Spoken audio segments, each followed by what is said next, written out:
மெட்டி இருப்பார்கள்.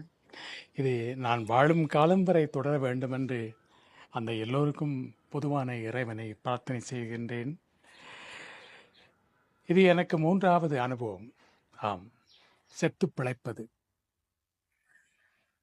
முதல் அனுபவம் 1983ஆம் ஆண்டு இனக்கலவரத்தின் போது என்னையும் என் மனைவியையும் உயிரோடு கொளுத்தி எரித்து விட்டார்கள் என்ற வதந்தி இங்கு மட்டுமல்ல, தமிழகத்திலும் பரவி தமிழக பத்திரிகைகளிலும் கேரளத்து மலையாள பத்திரிகைகளிலும் வெளிவந்ததை என்னுடைய வானிலைகளில் வழிப்போக்கன் என்ற நூலில் பதிவு செய்திருந்தேன்.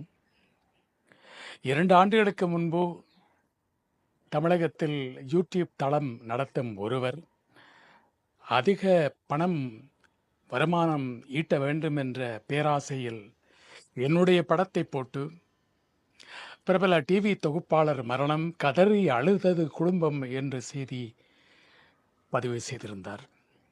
அது 2வது முறை. இது 3வது முறை.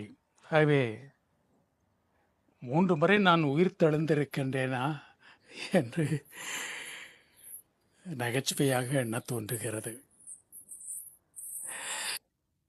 நாம் இறந்த பிறகு நம் மீது உண்மையான அன்பும் பாசமும் வைத்திருந்தவர்கள் யார் யார் என்று பார்ப்பதற்கு நாம் இருக்க மாட்டோம்.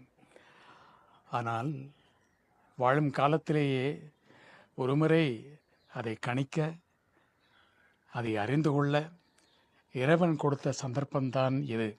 ஆகவே இந்த செய்தியை முதலில் பரப்பியவருக்கு எத்தனையோ பேர் சாபமிட்டிருக்கலாம். அந்த சாபங்களில் இருந்து அந்த மனிதரை காப்பாற்றும்படி அதே இறைவனிடம் நான் வேண்டுகின்றேன். ஏதோ ஒரு நன்மையை செய்திருக்கின்றார் அவர். ஆகவே அன்புள்ளங்களே, எனக்காக பிரார்த்தனை செய்த அனைத்து உள்ளங்களுக்கும் என்னுடைய நெஞ்சார்ந்த நன்றியும் வணக்கமும். நன்றி.